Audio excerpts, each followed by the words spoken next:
আসসালামু আলাইকুম। আমার হাতে কি দেখতে পাচ্ছেন? সাদা তিল। এই সাদা তিলের উপকারিতা কিন্তু অনেক। আপনারা যারা সাদা তিল খেতে চান, হালকা তেলে একটা কাচের বয়ামে রেখে দিতে পারেন বা কাঁচাও কিন্তু খেতে পারবেন। আমি আরেকটু বেশি পুষ্টিগুণ বাড়ানোর জন্য সাদা তিলের সাথে আমি কালো জিরাটা মিক্সড করে রাখি। কারণ কালো জিরা আর সাদা তিলটা একসাথে খেলে আরও বেশি উপকারিতা পাওয়া যায়।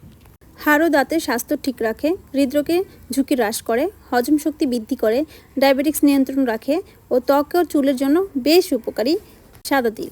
আর কালো জিরার তো কোনো গুণের অভাবই নেই, কারণ কালো জিরা আমাদের 100 রোগের ওষুধ বলা হয়ে থাকে। তাই আমি কালো জিরাটাকেও হালকা গরম করে তেলে সাদা তিলের সাথে মিক্স করে রেখে দিব।